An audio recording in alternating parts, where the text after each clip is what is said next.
Assalamualaikum warahmatullahi wabarakatuh. Waalaikumsalam warahmatullahi wabarakatuh. Bismillahirrahmanirrahim. Alhamdulillahi rabbil alamin. Wassalatu wassalamu ala ashrafil anbiya'i wal mursalin, Sayyidina wa maulana Muhammadin wa ala alihi wa sahbihi ajma'in, amma ba'du. Saudara-saudara hadirin ma'asyiral muslimin rahimakumullah.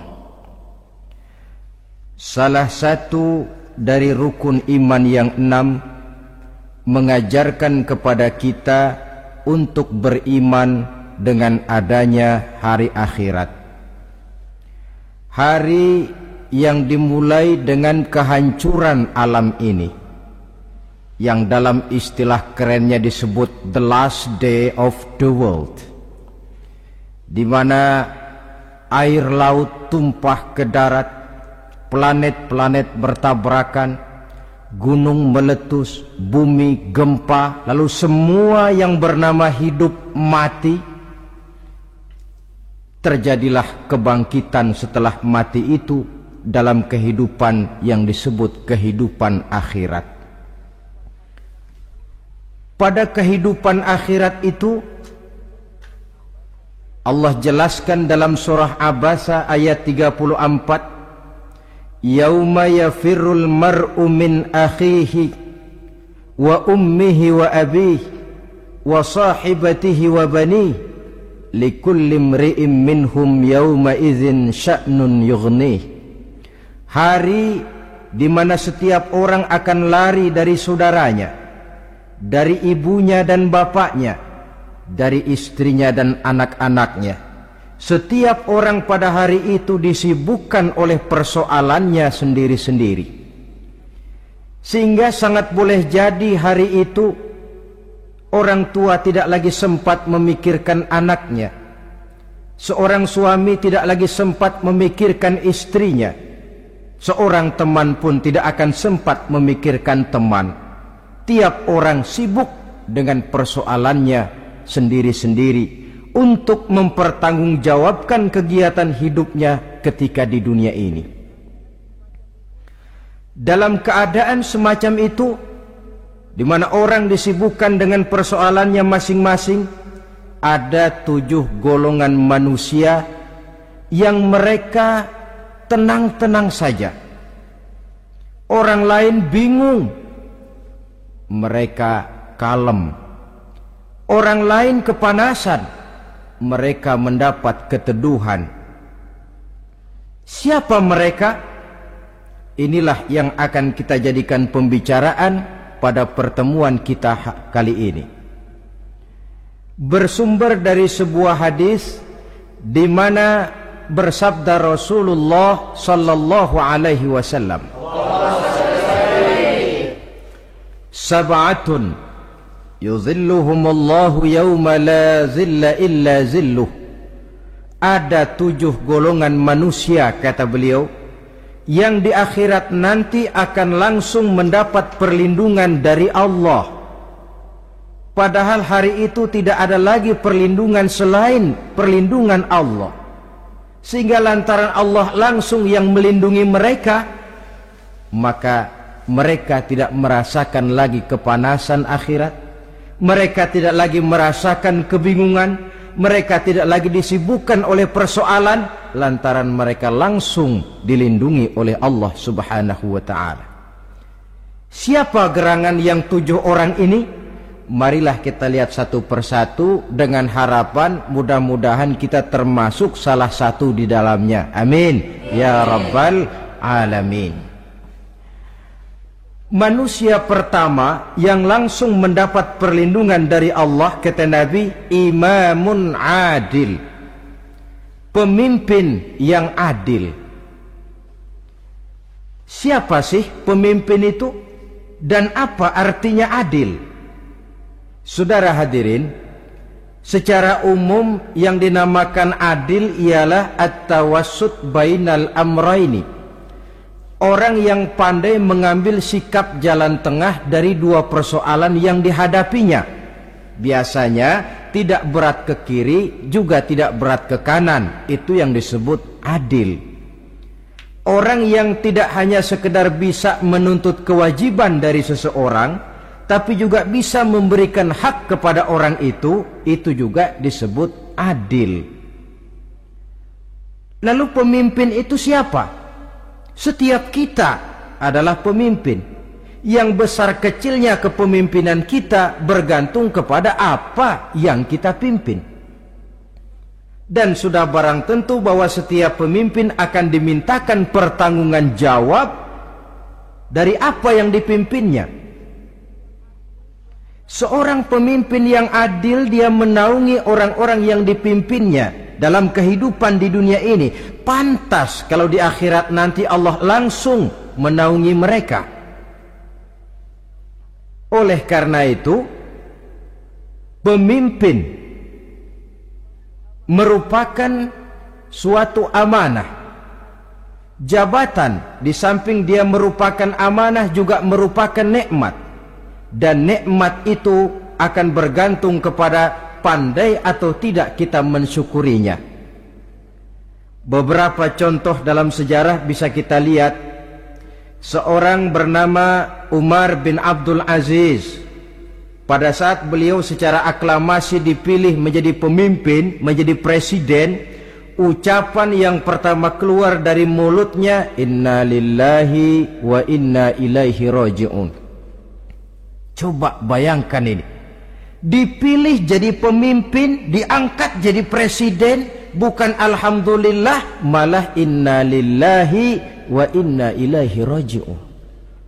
Kenapa? Dia anggap jabatan itu adalah amanah. Menyia-nyiakan amanah berarti khianat, dan khianat ini adalah dosa besar. Pantaslah kalau Allah Subhanahu wa taala memperingatkan, nikmat bisa saja berubah menjadi azab kalau kita tidak pandai mensyukurinya. La in syakartum la azidannakum wa la in kafartum inna azabi lasyadid. Kalau kamu pandai bersyukur, aku tambah nikmatku. Tapi kalau kamu tidak pandai bersyukur, kamu ingkar, kamu lupakan nikmat Allah, awas, azabku amat pedih, kata Allah. Jadi berdasarkan logika dari ayat ini bisa kita katakan, orang kaya, ada orang kaya nggak di sini? Ada orang kaya nggak? Yang kaya tolong dengerin. Orang kaya itu bisa masuk surga karena hartanya. Pun orang kaya banyak yang masuk neraka juga gara-gara hartanya. Tergantung syukur apa tidak syukur. Orang alim, ada yang alim di sini? Ada. Tolong dengerin orang alim, yang ustadz, yang kiai. Orang alim bisa saja masuk surga karena ilmunya, dan orang alim pun bisa masuk neraka karena ilmunya. Pejabat, ada pejabat? Banyak. Pejabat itu bisa masuk surga karena jabatannya, pun pejabat itu bisa masuk neraka karena jabatannya, bergantung syukur apa tidak. Kalau ada orang kaya, hartanya didapat dari jalan yang halal, berusaha menurut yang disyariatkan oleh Allah, lalu hartanya itu tidak cuma untuk ditumpuk 7 turunan, namun juga berfungsi sosial. Dia bantu pembangunan masjid, dia makmurkan majelis taklim, dia santuni yatim piatu. Orang kaya macam itu dengan hartanya, insya Allah bisa sampai ke surga. Tapi kalau ada orang kaya, hartanya didapat dari segala macam cara, asal harta tercapai segala cara halal, perlu jilat atas, perlu injak bawah, perlu sikut kiri kanan, sikut kiri kanan. Setelah dapat harta lalu pelitnya 17 setan. Tidak mau zakat, infak, apatah lagi sodako. Orang kaya macam itu dengan hartanya bisa masuk neraka. Na'udzubillah min. Ada orang alim, Dengan ilmunya dia bimbing umat. Dia katakan yang halal itu halal, yang haram itu haram. Dia katakan yang hak itu adalah hak, yang batil adalah batil. Dia tidak peduli apapun resikonya. Orang alim semacam itu dengan ilmunya bisa sampai ke surga. Tapi kalau ada orang alim dengan ilmunya dia malah membodoh-bodohi orang yang memang sudah bodoh. Yang halal dibilang haram, yang haram dibikin remeng-remeng. Menjadi penjilat ke sana kemari. Orang alim semacam itu bisa masuk neraka karena ilmunya. Begitu juga pejabat, pemimpin. Kalau dengan jabatannya sebagai pemimpin dia berlaku adil, menaungi rakyatnya. Orang besar salah dihukum, orang kecil salah juga dihukum. Tidak hanya pandai menuntut kewajiban, tapi juga pandai memberikan hak. Pemimpin yang adil semacam ini mensyukuri nikmatnya jabatannya, dia bisa sampai ke surga karena jabatannya. Tapi kalau dengan jabatannya dia berlaku sewenang-wenang, yang besar salah didiamkan, yang kecil salah segera ditegakkan hukum, hanya pandai menuntut kewajiban dari rakyatnya tapi tidak pandai memberikan hak, maka pemimpin semacam ini lantaran tidak pandai mensyukuri nikmat, bisa saja nikmat itu berubah menjadi azab. Oleh karena itu saudara-saudara, pemimpin menaungi rakyat, pantas kalau di akhirat nanti Allah langsung menaungi beliau. Siapa pemimpin? Tiap kita. Bapak pemimpin di rumah tangganya, ibu pemimpin bagi anak-anaknya, Pak Lurah memimpin di kelurahannya, Pak Camat memimpin di kecamatannya, pemuda pemimpin bagi dirinya sendiri. Akan dimintakan pertanggungan jawab. Kalian para remaja yang hadir di sini memimpin dirimu sendiri. Kau akan ditanya, tanganmu kau lebih banyak gunakan buat apa?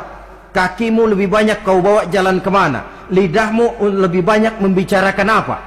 Dan hari pertanggungan jawab nanti kalian jangan berharap akan ada saksi dari luar. Saksinya anggota badan kita sendiri. Dalam surah Yasin Allah jelaskan, Al-yawma nakhtimu ala afwahihim wa tukallimuna aydihim wa tashhadu arjuluhum bima kanu yaksibun. Ada kan di surah Yasin? Ayat berapa? Pokoknya Yasin dah.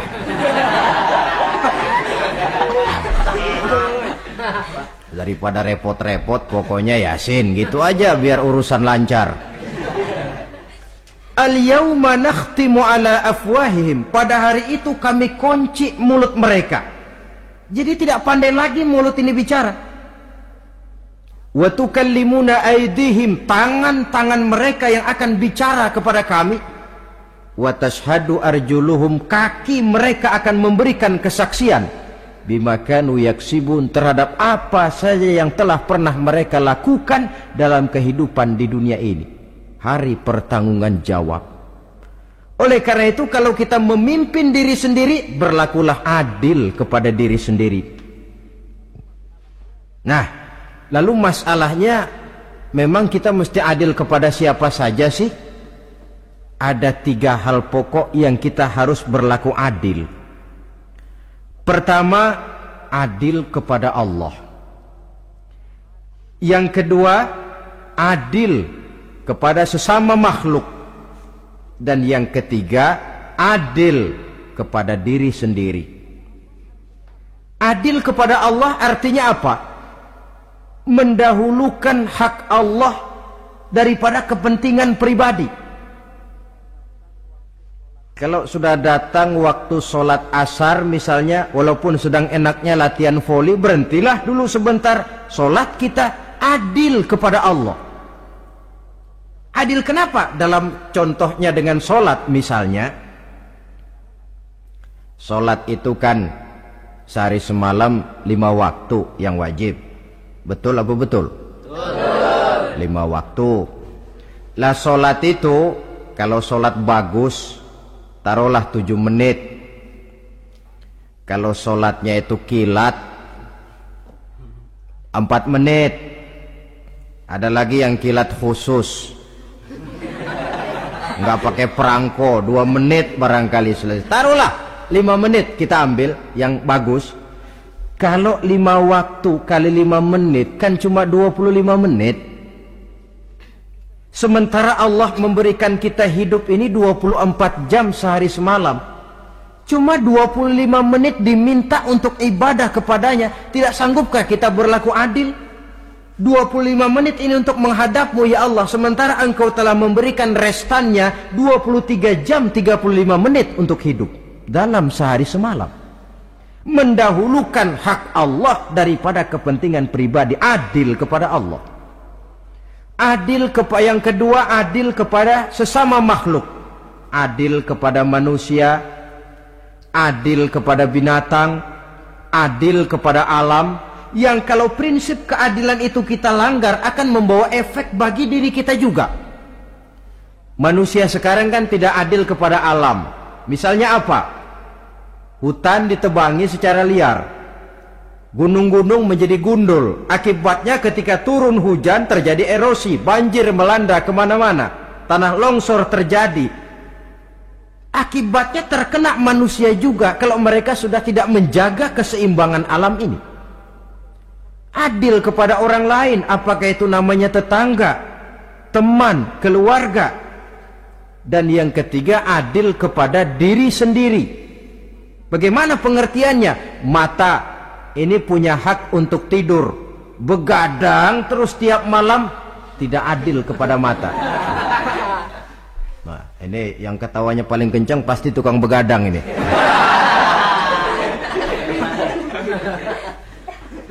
Perut ini punya hak untuk tidur, puasa saja siang malam, mengurangi hak perut. Adil kepada diri sendiri. Untuk kehidupan yang akan datang di akhirat, pasti akan kita temui. Kita yakini keberadaannya. Yang oleh karena itu, kalau kebetulan kita ini adalah pemimpin, sekurang-kurangnya pemimpin bagi diri sendiri, marilah kita berusaha menjadi pemimpin yang adil. Supaya nanti di akhirat Allah Subhanahu wa ta'ala memberikan perlindungan langsung kepada kita. Amin ya rabbal alamin. Ini yang pertama. Lalu yang kedua, orang yang akan langsung mendapat perlindungan dari Allah, syab nasha'a fi ibadatillah. Orang muda yang tekun beribadah kepada Allah. Anak muda yang rajin ibadah. Kenapa kok Nabi bilang anak muda, bukan orang tua? Apa orang tua yang rajin ibadah Allah enggak senang? Tentu Allah senang. Cuma Allah lebih senang lagi kalau ada anak muda yang rajin ibadah. Sebab apa? Kondisi psikologis. Kalau ada orang tua rajin ibadah, itu mah pantas. Emang udah waktunya. Ada orang sembayangnya rajin, masuk masjid, masuk maghrib, keluar isya, malam tahajud, tahlilnya mantap. Umurnya berapa? 70. Enggak istimewa. Itu memang sudah mestinya. Lagian kalau sudah 70 masih bandel aja, kapan mau taubat? Tapi kalau ada anak muda, darahnya masih mengalir dengan panas, dia masih berusaha mencari bentuk-bentuk kepribadian dalam dirinya, dia masih mudah terpengaruh oleh lingkungan, tapi dia sanggup memblokir itu, disalurkannya di jalan Allah, dia tekun beribadah. Allah cinta betul pemuda semacam itu. Sehingga nanti di akhirat mereka langsung mendapat perlindungan dari Allah Subhanahu wa ta'ala. Selalu pembangunan yang mengarah kepada modernisasi diikuti dengan proses pergeseran nilai. Dalam kondisi semacam ini, kehidupan remaja pemuda yang masih mencari identitas dan pembentukan kepribadiannya mudah terpengaruh oleh hal-hal yang ada di sekelilingnya. Sehingga sangat boleh jadi apa yang dianggap orang dulu tabu lalu dianggap biasa. Yang aneh-aneh malah dijadikan model, yang dilarang malah nekat diterjang, di mana norma dan kaedah-kaedah moral tidak lagi mendapat perhatian yang wajar. Dalam kondisi semacam ini terjadilah proses peluncuran moral, dan hampir di mana-mana kehancuran suatu bangsa dimulai dengan kehancuran moral daripada generasi mudanya. Oleh karena itu pemuda yang tekun ibadah ini sangat positif dampaknya dalam kerangka pembangunan umat. Pak, ibadah itu apa sih? Kalau jadi pemuda yang tekun ibadah, apa kemana-mana mesti bawa tasbih? Mungkin. Apa mesti pakai peci terus? Boleh jadi. Apa kemana-mana mesti pakai kain sarung? Ya tidak juga. Ibadah kan artiannya luas. Segala perbuatan yang diperintah dan karenanya bertujuan mencapai ridho Allah, itu bernama ibadah. Kalian remaja berangkat menuntut ilmu, pergi pagi pulang siang, membekali diri menuntut ilmu, itu ibadah. Kalian pulang ke rumah, ibu bapak memerintah taat kepada orang tua, ibadah. Membersihkan lingkungan, ibadah. Bahkan jaga di waktu malam pun, kalau untuk dengan niat bismillah, saya jaga malam ini untuk ketenangan rakyat supaya mereka tekun dan tenang melaksanakan ibadah, itu tercatat sebagai amal soleh yang bernilai ibadah. Jadi tidak cuma sekedar sujud, tidak cuma sekedar baca Quran, seluruh aspek kehidupan manusia yang diperintah Allah dan yang bertujuan mencari ridho Allah, itu bernilai ibadah. Pemuda yang tekun melaksanakan ibadah kepada Allah, apalagi terutama adik-adik remaja yang hadir pada kesempatan ini, masa muda itu masa yang paling indah memang. Sampai orang Kulon bilang, there is not delightful memorize. Iya, barat itu kan Kulon. Saya lebih senang pakai orang Kulon saja. There is not delightful memorize and then the youth moment. Bahwa tidak ada masa yang lebih indah selain masa muda. Tapi masa muda yang katanya indah itu sebentar. Sebentar sekali. Kalau kita tidak pandai memanfaatkannya dengan sebaik-baiknya, boleh jadi dia akan hilang tanpa sesuatu yang ada artinya buat hari depan. Dan hari depan itu sebagian besar ditentukan oleh masa muda sekarang ini. Karena itu kepada yang muda saya berpesan, pergunakanlah masa muda itu dalam ketekunan beribadah kepada Allah. Ibadah dalam artian yang seluas-luasnya. Jangan seperti pepatah orang itu, kelapa muda katanya kupas-kupasin, kelapa tua tinggal batoknya. Selagi muda puas-puasin, udah tua tinggal bongkoknya. Iyalah, kalau dipuas-puasin dalam arti yang positif, boleh.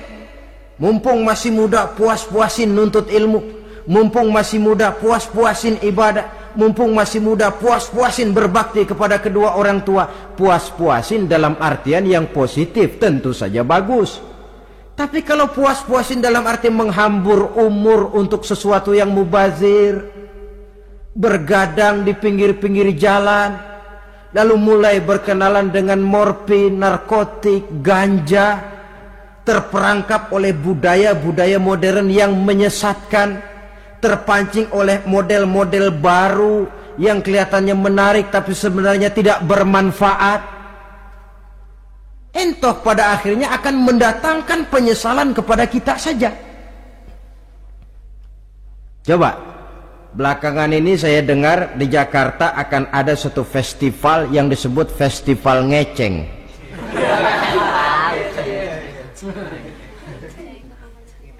Ngeceng ini kalau bahasa gampangnya nampang. Jadi itu biasanya muda-mudi diri di pinggir-pinggir jalan, pakai kacamata hitam, pakaian warna-warni, rambut dicat sedemikian rupa supaya menarik perhatian. Mereka diri di pinggir-pinggir jalan, nampang, istilah ngepopnya ngeceng katanya. Oh, ini mau diadakan festival. Secara langsung atau tidak, festival ini kan mempopulerkan ngeceng jadinya. Yang tadinya orang awam gak kenal, lantaran diangkat ke permukaan jadi terkenal. Kalau sudah terkenal lalu jadi mode. Kalau sudah jadi mode, latahan. Boleh jadi nanti akhirnya ngeceng masuk desa. Bukan cuma sekedar ABRI masuk desa, bukan cuma sekedar koran masuk desa, ngeceng pun bisa saja masuk desa. Banyak saluran-saluran positif yang sesuai dengan kreativitas jiwa remaja, ketimbang mengadakan sesuatu yang tidak ada manfaatnya, ketimbang menghabiskan umur untuk sesuatu urusan yang mubazir. Sedangkan umur bukan jatah gratis tanpa batas waktu. Ada pertanggungan jawab. Umurmu kau habiskan di mana? Masa mudamu kau selesaikan di mana? Itu akan dimintakan pertanggungan jawab. Nah, pemuda yang tekun ibadah kepada Allah, dampak positifnya apa? Dia punya sandaran vertikal kepada Allah. Jiwanya besar, jiwanya mandiri. Dan ini yang kita perlukan. Pemuda yang siap jadi pelopor, bukan pengekor. Pemuda yang sanggup mandiri dan bukan membanggakan keturunan leluhurnya. Kata pepatah, wa khairun nasi dzu syarafin qadimin aqama li nafsihi syarafan jadida wa syarrun nasi dzu khumulin idza fakhartahum zakarul jaduda. Generasi yang baik adalah generasi yang punya kejayaan masa lalu, dan buat mereka sendiri mereka mampu mendirikan kejayaan yang baru. Artinya nenek moyangnya memang orang-orang terhormat, tapi dia mampu mandiri mendirikan kehormatan itu bagi pribadinya. Sebaliknya, generasi yang paling jelek adalah generasi pemalas, yang kalau orang lain kelihatan lebih hebat, dia sebut-sebut nenek moyangnya. Lu sih belum apa-apa, bapak gua dong, bapak gua katanya. Lu sih belum apa-apa, om saya dong, tante saya dong. Kerjanya cuma membangga-banggakan leluhur, dia sendiri tidak ada apa-apanya. Ini generasi yang paling jelek. Kalau orang kelihatan lebih hebat, dia sebut leluhurnya, sementara dia sendiri nol nilainya, tanpa ditunjang oleh fasilitas leluhurnya. Pasukan pemuda mandiri macam ini yang kita perlu. Bukan sekedar pasukan pemuda oke bos, kulunuwun, yes sir, yes man, kumaha juragan wae.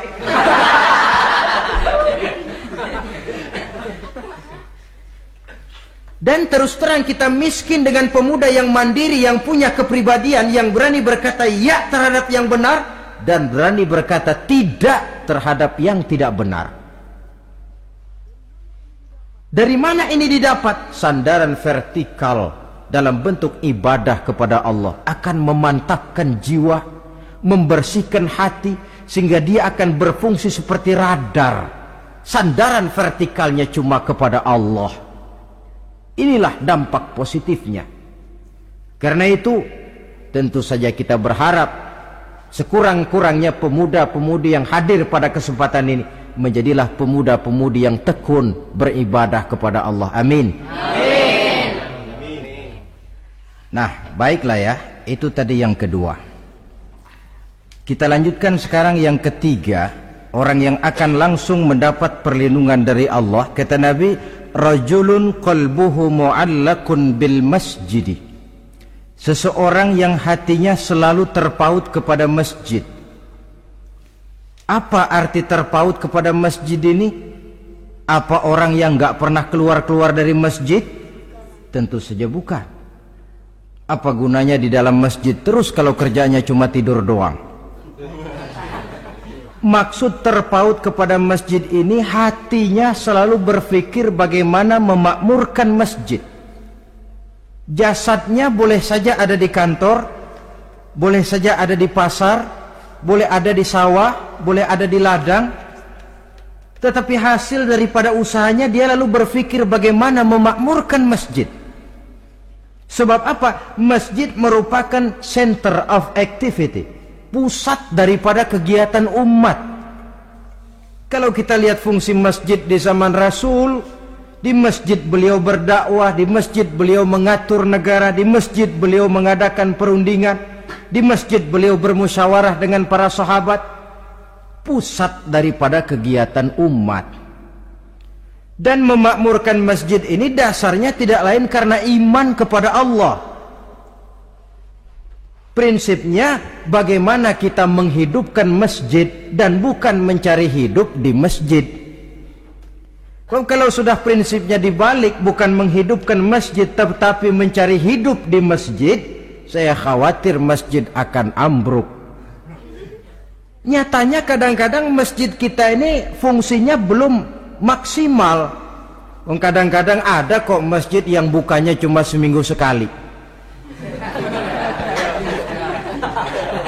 Jumat pagi jam 9 masjid buka, Jumat jam 2 tutup, buka-buka lagi Jumat depan. Seminggu sekali. Kelemahan lainnya manajemen masjid, terus terang sajalah kita bicara. Kadang-kadang pengelolaannya ketua masjid bapaknya, khatib mantunya, sekretaris ponakannya, imam Bilal cucunya. Gak ada orang lainnya.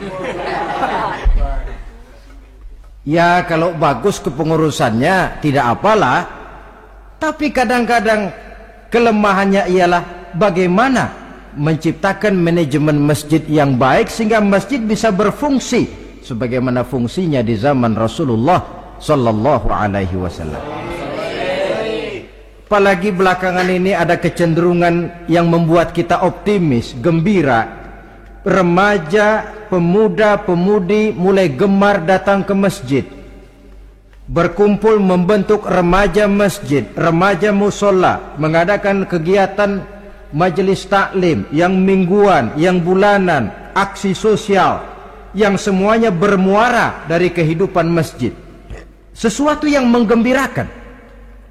Dan sudah sepatutnya para pengelola masjid membuka pintu untuk bisa mengatur masjid menurut manajemen yang diharapkan oleh umat.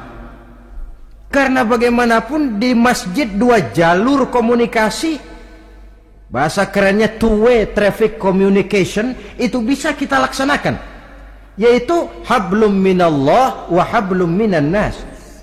Berhubungan kepada Allah dan berhubungan kepada sesama manusia bisa terlaksana di masjid.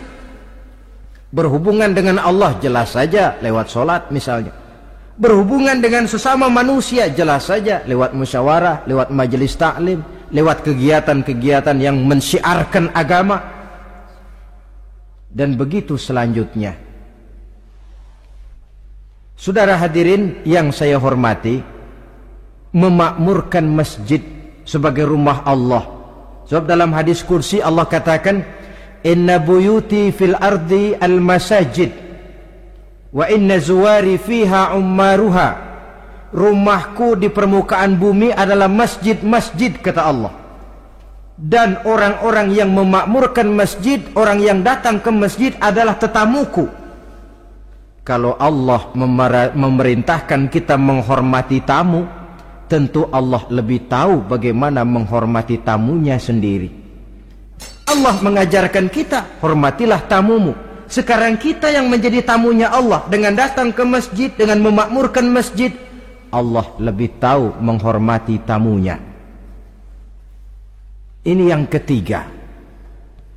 Yang keempat, hadirin, orang yang langsung mendapat perlindungan dari Allah itu rajulani tahabba fillahi ijtama'a alaihi wa tafarraqa alaihi. Dua orang yang menjalin persaudaraan, yang bertemu dan berpisah karena Allah, bersaudara karena Allah, bukan karena orang punya pangkat tinggi lalu kita temani, bukan karena orang kaya lalu kita dekati, tetapi karena Allah. Kau di jalan Allah, mari kau saudara saya. Kau keluar dari jalan Allah, maaf sajalah, bawalah dirimu sendiri, saya akan membawa diri saya. Lebih baik sendiri daripada berteman jahat. Berdua memang lebih baik daripada sendiri, tapi sendiri lebih baik daripada berteman jahat. Maksudnya apa ini? Sederhana dalam benci, sederhana dalam cinta. Ukurannya Allah. Al-Quran mengisyaratkan, wa asa an tuhibbu syai'an wa huwa syarrul lakum, wa asa an takrahu syai'an wa huwa khairul lakum. Sangat boleh jadi, kata Allah, kamu menyenangi sesuatu padahal akibatnya tidak baik bagi kamu. Dan sangat boleh jadi kamu membenci sesuatu padahal akibatnya baik bagi kamu. Nah, mari kita lihat. Kalau orang bersaudara cuma karena temannya itu punya pangkat tinggi, saya yakin kalau temannya pensiun, persaudaraannya akan selesai sampai di situ. Kalau kita mencari teman cuma karena dia kaya, satu saat dia jatuh bangkrut, jatuh miskin, persaudaraan akan selesai sampai di situ. Tapi kalau karena Allah yang bisa memisahkan kita apabila orang sudah keluar dari jalur yang diridhoi oleh Allah Subhanahu wa taala. Oleh karena itu, kepada semua hadirin, mari menjalin persaudaraan dalam bentuk ideal yang diajarkan oleh Islam, nilai persaudaraan yang diikat oleh akidah. Kalaupun harus benci, bencilah sederhana, tidak habis-habisan ngebenci orang. Kalaupun harus cinta, cintalah sederhana. Boleh jadi yang hari ini kita benci bukan main, besok kita senangi. Mungkin yang hari ini kita cintai mati-matian, besok sudah berubah menjadi yang kita benci. Sederhana saja, tidak usah berlebih-lebihan. Kalau nilai persaudaraan yang diajarkan ini bisa kita wujudkan, persaudaraan yang diikat dengan nilai akidah, maka dari persaudaraan semacam itu insya Allah kita bisa berbuat banyak untuk kepentingan diri, keluarga, masyarakat kita pada umumnya. Ini kelompok yang keempat. Orang kelima yang nanti langsung mendapat perlindungan Allah, rajulun da'athum ra'atun zatu mansibin wa jamalin ila nafsiha faqala inni akhafullaha rabbal alamin. Seorang laki-laki, kata Nabi, yang dipanggil oleh perempuan cantik. Laki-laki normal dipanggil oleh perempuan cantik. Untuk apa? Diajak melakukan perbuatan yang negatif. Tidak ada orang yang tahu. Tempatnya sepi. Apa yang terjadi? Orang ini berkata, inni akhafullaha rabbal alamin. Maaf saja, saya takut kepada Allah. Orang yang bermoral nanti di akhirat langsung dilindungi oleh Allah. Tidak mudah jatuh oleh bujuk rayu. Tidak mudah terpesona oleh wajah-wajah yang menggiurkan. Seperti dalam sejarah yang terkenal itu Nabi Yusuf alaihi salam. Kenal kan Nabi Yusuf? Nabi Yusuf itu bekerja di istana Kitfir. Kitfir ini punya istri namanya Zulaikha. Orangnya cantik. Diam-diam Zulaikha ini rupanya naksir sama Yusuf. Satu hari suaminya tidak ada di rumah, pintu dikunci-kunciin. Setelah pintu semua terkunci, dia panggil Nabi Yusuf, "Hai Talak, Yusuf, sini." Kata Yusuf, "Mau ngapain?" "Pokoknya sini." "Iya, mau ngapain?" "Iya, kayak orang-orang, ngapain sih?"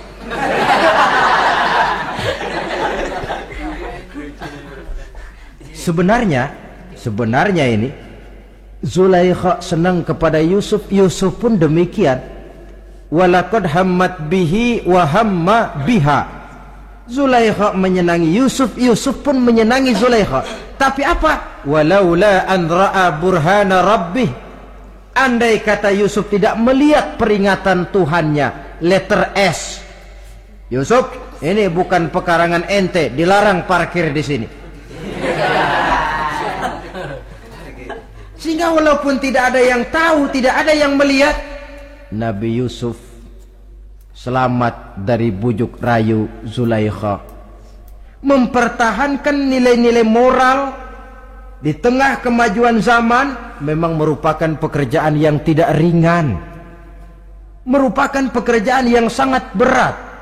Akan ada saja cobaan, akan ada saja gangguan yang kita temui di sepanjang perjalanan hidup ini.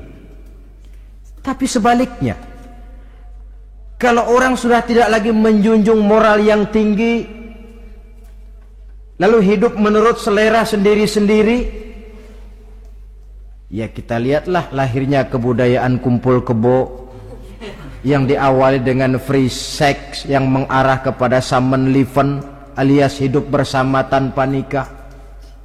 Memang sebabnya boleh jadi macam-macam.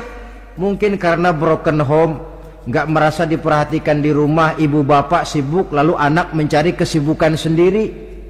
Mungkin karena tekanan ekonomi dalam kehidupan miskin, lalu ada yang menawarkan kerjaan, tidak taunya malah dilemparkan ke lembah hitam. Mungkin juga karena pengaruh pergaulan dari lingkungan baik-baik lalu berteman dengan yang tidak baik, hanyut ditelan arus pergaulan. Mungkin juga pengaruh kebudayaan yang dia tonton, buku yang dia baca, film yang dia lihat, ikut mewarnai dan membentuk kepribadiannya. Tapi apapun alasannya, satu hal yang jelas, semuanya berangkat dari rapuhnya pegangan orang kepada nilai-nilai agama. Sebab sumber nilai moral yang tertinggi tidak lain agama adanya. Intinya apa? Intinya tidak lain, orang yang beragama itu meyakini bahwa kemanapun dia pergi, dimanapun dia berada, Allah selalu melihat yang dia lakukan. An ta'budallaha ka'annaka tarahu fa illam takun tarahu fa innahu yaraka. Begitu yang kita pelajari dalam ihsan. Engkau beribadah kepada Allah seolah-olah kau lihat Allah. Kalaupun Allah tidak kau lihat, yakinlah Allah melihatmu. Jadi kalau saya sendiri, yang kedua itu Allah. Dibujuk rayu oleh cewek cakep, ayo dah bang, nggak ada orang, kita cuman berdua. Dia bilang enggak, kita nggak berdua, bertiga. Berdua bang, bertiga. Yang ketiga siapa? Lu, gue, Allah, tiga.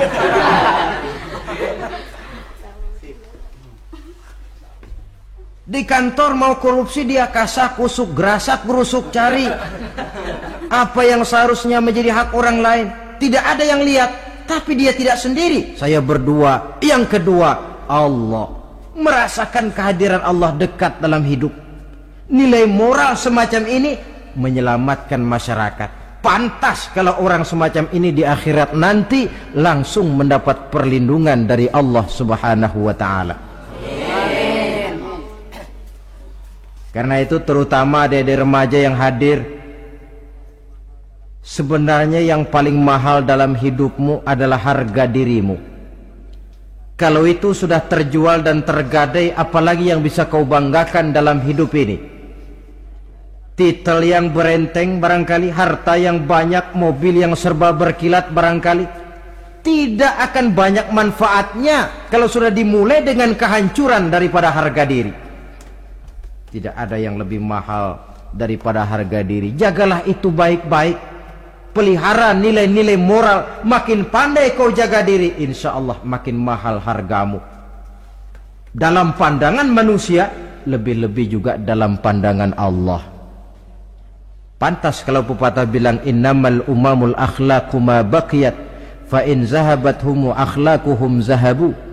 Suatu bangsa akan tegak kalau dia masih punya nilai moral. Bila hancur moral itu, hancur jugalah ketegakan daripada bangsa itu sendiri.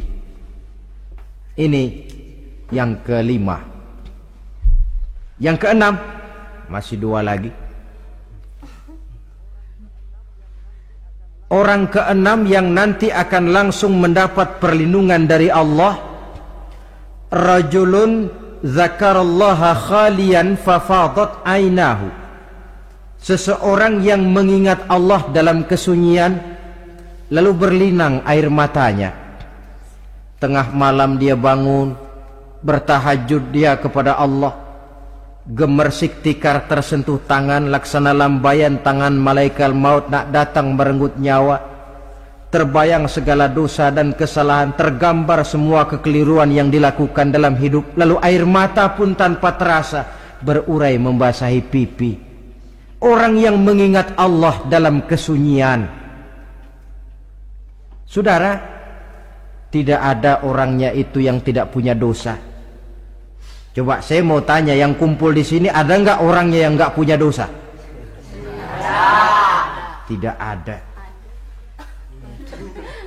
Dan memang orang yang baik itu bukan orang yang tidak punya dosa, sebab tidak ada orang yang tidak punya dosa. Orang yang baik adalah orang yang apabila dia melakukan dosa, dia segera sadar, dijadikannya itu sebagai pelajaran untuk tidak diulanginya lagi pada masa yang akan datang. Dengan kata lain, mengingat Allah dalam kesunyian itu artinya bertaubat. Ini kan anak muda sekarang nih, kalau diajak bicara taubat, taubat mah urusan 70 ke atas, Pak. Kita ini masih lama. Padahal masalah taubat bukan masalah tua. Masalah taubat adalah masalah dosa, dan masalah dosa adalah masalah manusia sejak dia akil balik sampai dengan kehidupannya yang sekarang. Sengaja atau tidak, besar atau kecil, ringan atau berat, tiap kita mesti mempunyai yang namanya dosa. Allah Maha penerima taubat sepanjang nafas belum sampai di kerongkongan. Jikalau nafas sudah sampai di tenggorokan, baru kita mau melaksanakan yang namanya taubat. Kasihlah itu.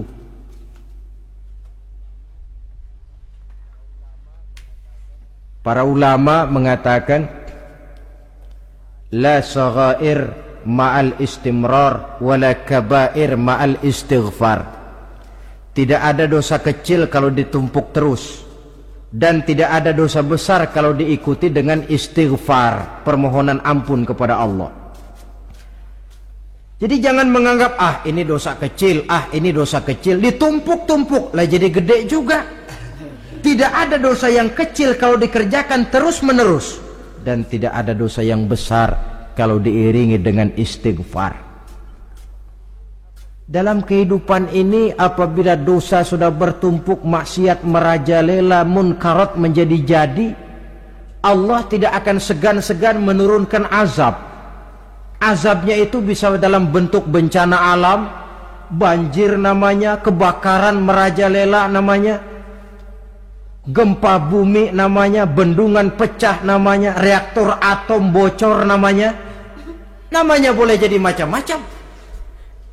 Sebab apa? Al-Quran memberikan jaminan, wa ma kana Allahu liyu'adzibahum wa hum yastaghfirun. Allah tidak akan menurunkan azab selama di tengah masyarakat manusia masih banyak orang yang istighfar kepada Allah. Jadi hakikatnya kita ini berhutang jasa kepada orang yang rajin sujud, rajin mohon ampun kepada Allah. Lantaran mereka barangkali azab tidak diturunkan oleh Allah kalau melihat banyaknya sudah munkarat dan maksiat. Mengingat Allah dalam kesunyian, tengah malam, waktu yang mustajabah, terutama sepertiga malam yang akhir, situasinya lain. Gak percaya boleh coba lah, nyoba kan gak bayar. Coba kalian bangun tengah malam, tahajud, kalian akan menemukan satu suasana yang lain daripada misalnya kalau kalian sembahyang zuhur tengah hari panas terik di tengah banyak orang. Hati bergetar. Segala kekeliruan yang pernah kita kerjakan lalu terbayang, dan air mata tanpa terasa, tanpa diundang bahkan berurai membasahi pipi. Ya Allah, alangkah nikmatnya suasana macam itu, menciptakan perasaan dekat dengan Allah, terwujud kedamaian batin. Dan ini yang banyak dicari orang sekarang, yang kadang-kadang karena terlalu ingin mencari kedamaian lalu keliru jalan. Yang bertapa di goa-goa katanya nyepi dari kehidupan manusia, memencilkan diri dengan cara-cara yang mereka atur sendiri. Tidak macam itu. Quran punya resep. Ala inna bi dzikrillahi tatmainnul qulub. Ketahuilah, dengan banyak mengingat Allah, hati menjadi tenang, jiwa menjadi lapang, pikiran menjadi damai. Ini resep Islam untuk mencapai ketenangan jiwa. Mengingat Allah dalam kesunyian. Saudara hadirin yang saya hormati, ini aspek daripada ibadah. Jadi dengan kata lain, masalah Mengingat Allah dalam kesunyian, mengingat dosa, bukan urusan orang tua, tapi masalah manusia. Siapapun adanya, sejak dia akil balik, mesti entah kecil besar, entah sedikit entah banyak, ada kesalahan yang dilakukannya. Karena itu, kalau kita masih diberikan kesempatan untuk hidup, artinya Allah masih memberikan kesempatan kepada kita untuk memperbaiki diri. Nanti kalau sudah sangkakala ditiup, alam hancur seperti yang saya jelaskan di awal tadi, sudah tidak sempat lagi, yang tinggal menyesal. Ada yang meratap lalu berkata, ya laitani kuntu turaba. Dalam Quran, aduh andai kata kita bisa balik jadi tanah aja dah dulunya, jangan jadi orang. Kalau dulu kita tetap jadi tanah mah nggak tanggung jawab apa-apa. Dijadiin orang sekarang mesti tanggung jawab. Bagaimana ini? Bingung. Ada yang berkata, ma aghna anni maliyah halka anni sultaniyah. Ternyata harta yang saya bangga-banggakan tidak bawa manfaat hari ini. Ternyata jabatan yang pernah saya duduki malah merusak saya hari ini. Tinggal lagi penyesalan karena kelalaian memanfaatkan waktu hidup dalam kehidupan di dunia ini. Karena itu pandai-pandailah membagi orientasi. Ada saatnya kita sibuk tenggelam dalam berbagai urusan dunia, lain saat tenggelam dalam kefanaan dan kesunyian, membekali diri untuk kehidupan akhirat nanti. Sebentar meninggalkan dunia, rekes kepada Allah, mi'raj, naik menghadap Allah, supaya terwujud keseimbangan untuk mencapai fid dunya hasanah wa fil akhirati hasanah. Kebahagiaan dan kebaikan di dunia maupun di akhirat nanti. Inilah golongan yang keenam. Orang yang langsung mendapat perlindungan Allah, yang mengingat Allah dalam kesunyian. Yang ketujuh, yang terakhir, orang yang langsung mendapat perlindungan dari Allah di akhirat nanti, rajulun tasaddaqa bi sadaqatin fa akhfaha hatta la ta'lama shimaluhu ma tunfiqu yaminuhu. Seseorang yang bersedekah, lalu dia ikhlas dengan sedekahnya sehingga tangan kirinya tidak tahu apa yang diberikan oleh tangan kanannya. Orang yang pemurah, orang yang menyadari bahwa apapun yang dia punya dalam hidup ini cuma sekedar titipan. Fungsinya lalu seperti keran, menyimpan air tapi untuk disalurkan lagi kepada orang yang memang memerlukannya. Alangkah nikmatnya kalau Allah memberikan kepercayaan kepada kita untuk menjadi penyalur, distributor rezeki. Kalau kita ingat kemari, berpikir ke sini, kita tidak akan sayang lagi. Enak saja yang peras keringat banting tulang cari rezeki saya, sampean datang-datang mau minta. Lah, mungkin rezeki dia tapi lewat tangan kita. Satu kehormatan dari Allah kalau kita dijadikan seperti keran, menyimpan air tapi tidak untuk dirinya sendiri, disalurkannya kepada orang-orang yang memang memerlukannya. Tidak ada orang jatuh bangkrut lantaran bersikap pemurah, dan tidak ada orang jadi kaya raya lantaran dia bakhil atau pelit bin kikir alias medit.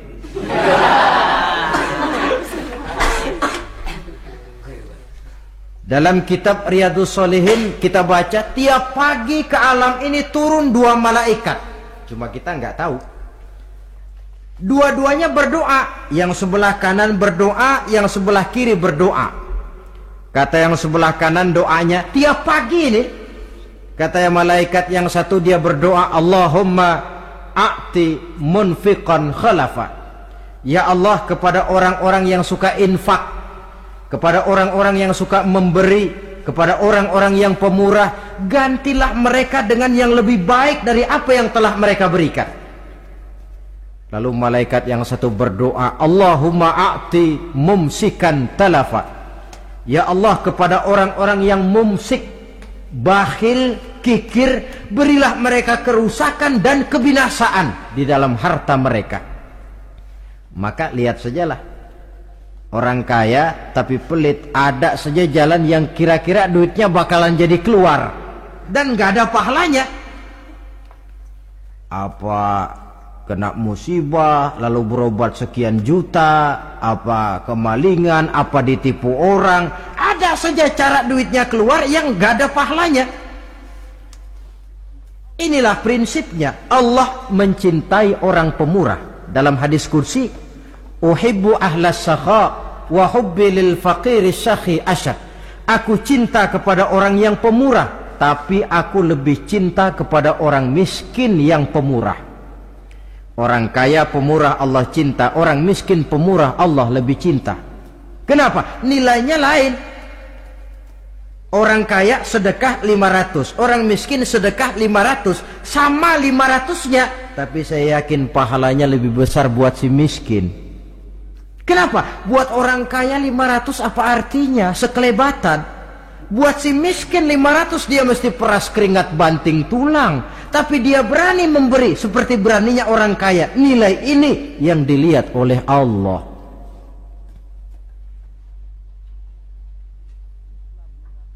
Islam mengakui hak milik pribadi, tapi harus berfungsi sosial. Di dalam harta yang kita miliki itu ada haknya masjid, ada haknya yatim, ada haknya madrasah. Dan Allah subhanahu wa ta'ala bisa, saya katakan di awal tadi, merubah nikmat menjadi azab kalau kita tidak pandai mensyukurinya. Bersyukur kalau diberikan harta artinya mempergunakan harta itu sesuai dengan kehendak yang memberinya. Allah memberikan harta kepada kita. Apa yang Allah kehendaki? Supaya harta itu berfungsi sosial. Milik pribadi silahkan, tapi berfungsi sosial dalam kehidupan. Kita terus terang saja, umat Islam ini bukan tidak punya potensi, tapi tidak pandai menginventarisir potensi. Apa tidak ada orang Islam yang kaya? Banyak. Yang belum banyak yang mau berbuat atas nama dan untuk kepentingan agamanya. Kalau buat pribadinya berani bukan main. Itulah yang sering diungkapkan orang, pembangunan pesantren terlunta, ya, asrama yatim piatu tidak terurus. Ada orang membangun masjid, meletakkan batu pertama sekaligus jadi batu terakhir. Setelah itu la yamutu wa la yahya, mau dibilang hidup tidak kelihatan geraknya, mau dibilang mati pun tidak ketahuan kuburannya. Kurangnya kesadaran akan arti amanah dan titipan dari Allah. Lahirlah korun-korun abad 20. Kalian tahu sejarah korun? Saking kayaknya korun, kunci gudang hartanya itu saja onta yang bawa.